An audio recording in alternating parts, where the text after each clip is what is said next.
आप लोगों को अंदर नहीं जाने दिया जा रहा है। बड़ा आपने कभी सुना होगा ऐसे कि सड़क पे रोक दे। कल तो मुझे घर से कहेगा असेंबली से बाहर, आप घर से बाहर नहीं निकलते, जेल बना दिया जी आपका। क्यों? क्योंकि मेरी सत्ता है। तो तुम में और अंग्रेज में फर्क क्या है?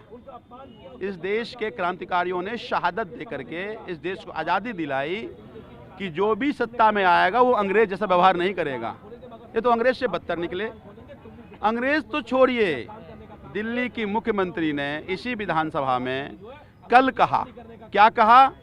आपके रोंगटे खड़े हो जाएंगे सुन के आपको, कि शहीद आजम भगत सिंह ने बहरी कांग्रेस के खिलाफ बम फोड़ा था, यानी अंग्रेज के खिलाफ नहीं फोड़ा था। हमने फांसी घर बनाई। इन्होंने कहा कि हम ब्रिटिश लाइब्रेरी से लाए हैं रिपोर्ट में कहा वहां कोई फांसी घर नहीं था। तो ब्रिटिश लाइब्रेरी जनरल डायर को हत्यारा नहीं कह रहा है, करो पूजा। अरे इस देश के ऐसे कितने दीवार हैं जहां अंग्रेजों की क्रूरता का इतिहास दबा हुआ है। आज ये पुलिस लगा दिए। ये क्यों? एक चुने हुए विधायक अंदर कैसे जाएगा? और इन्होंने मुझे और कॉपी दिखाई कि member should not be allowed entry into the assembly premises during their suspension period. तो अब बताइए कि असेंबली प्रेमिसेस का डेफिनेशन ये है कि assembly hall and their corridor. Premises मतलब मेरा ऑफिस ऐसे नहीं जाने दोगे तुम, सड़क पे रोक दोगे तुम मुझे। कल को कहेंगे मेजोरिटी है जी, member should not be allowed entry into the country, तुम मुझे देश से बाहर कर दो।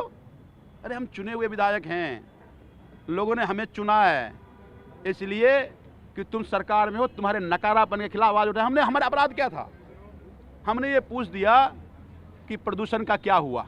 ये इतना बड़ा अपराध है कि 3 दिन का निष्कासन। इन्होंने कहा कि एलजी संवैधानिक पद का आपने गरिमा के खिलाफ किया। आप भी याद है 2024 सारे विधायक पूरे भाषण में एलजी के खिलाफ करते रहे। आपने परंपरा कायम किया है, उसी पर चल रहे हैं हम। आपको तो नहीं निष्कासन किया गया, लेकिन आज आप सत्ता में हैं तो अंग्रेजों के रास्ते पर चल रहे हैं। ये तब भी अंग्रेज के साथ थे और आज भी अंग्रेज को बचा रहे हैं। ये पुलिस लगाए हुए हमको रोकने के लिए। ये पुलिस इसलिए नहीं लगाए कि रोज मर्डर हो रहा है वहाँ पे लोग लगाएं।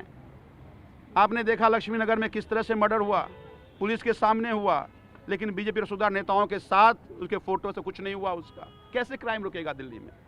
अरे इनको लगाओ क्राइम करने, बेचारे हैं दिल्ली की सुरक्षा के लिए। इनको हमें जरूरत नहीं है, दिल्ली के लोगों की सुरक्षा कराओ। हम आतंकवादी नहीं हैं। हमें लोगों ने चुन करके भेजा है, 4थी बार चुन करके भेजा है कि हम उनकी आवाज उठाते रहे जैसे उठाते रहे हैं। तुम हमें रोक रहे हो, शर्मनाक है ये।